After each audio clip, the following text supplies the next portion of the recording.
gentlemen, welcome to this audio slide presentation.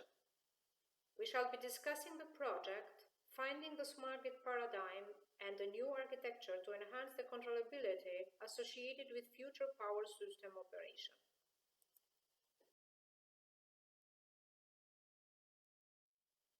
This project took 5 years and had a total budget of 0.3 million euros. The project was funded by the Technical University of Vienna. The project goals were the invention of the architectural paradigm for smart grids with unique and independent elements, and the design of the smart grid architecture and the corresponding market structure. The following general research strategy is used. The identification of unique and independent construction elements of smart grids is done using the fractal investigation.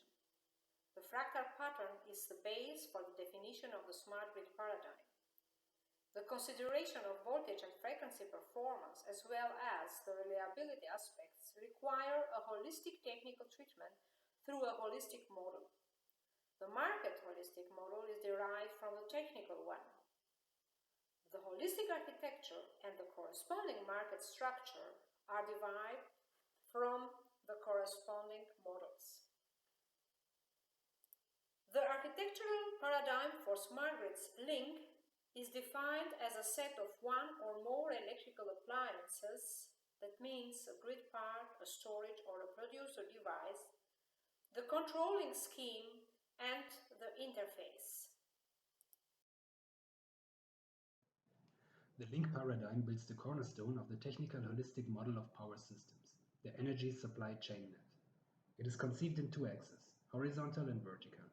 In the horizontal axis are set the high voltage grids. In the vertical axis are set the medium and low voltage grids and the customer plants. The energy supply chain net consists of a set of automated power grids intended for chain links or links, which fit into one another to establish a flexible and reliable electrical connection.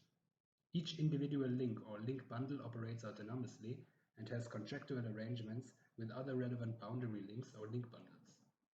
Each link bundle, be it high, medium, low voltage or customer plant grid, has primary and secondary control loops for both major quantities of power systems, frequency and voltage.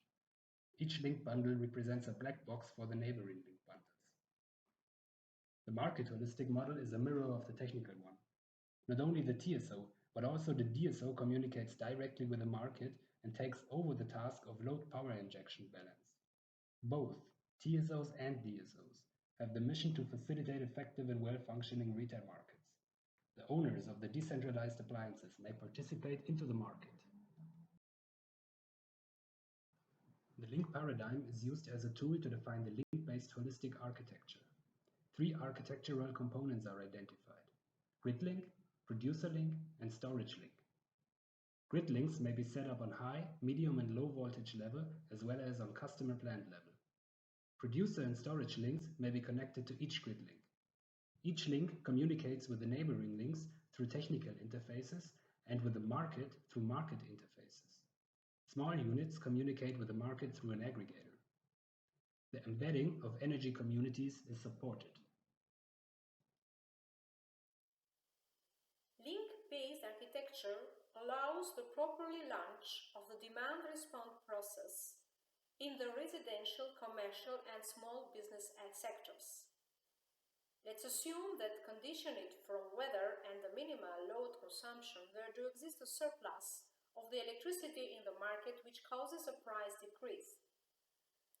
The new reduced price is sent via the aggregator to the house management units of each customer and then to the subordinate grid links. Once the limits have been verified in their own grid, operators send a request to the grid links of the neighbors when the active power exchange deviates from the planned one. Finally, the high voltage grid link sends back the information about the approved or unauthorized request to the house management units, who must physically perform the change in consumption. For the integration of distributed and renewable generation voltage and reactive power control is crucial and is required also in the vertical axis of the energy supply chain net. The volt-VAR secondary control in medium voltage level coordinates the on-load tap changer of the supplying transformer with the reactive power contribution of reactive devices, distributed generators, and neighboring medium voltage grid links, while respecting the reactive power constraint at the boundary to the superordinate high voltage grid link. The voltage in low voltage grid is controlled by local LOV control, which reliably eliminates all violations of the upper voltage limit. No communication is required within the low voltage grid link. The volt-VAR secondary control in customer plant grid link coordinates the reactive power contribution of the photovoltaic inverter in order to compensate the load-related reactive power consumption directly in customer plant level. Neither reactive power nor related data is exchanged between the customers and the distribution system operator. Conclusions. The architectural paradigm of smart grids link allows the design of a straightforward holistic architecture with standardized structures, the link-based holistic architecture. The main purpose of designing this architecture is the large-scale DR integration, guaranteeing data privacy and cybersecurity. The basic of the link economics is the functioning of available advanced technologies of management systems. However, it has some unique aspects that require innovations. New online and real-time applications will be designed and developed. On-site, some basics are realized on a reduced scope. Therefore, it is important to prove the concept by implementing on-site the full holistic architecture. This will highlight its strengths and help to formulate concrete steps for its large-scale implementation.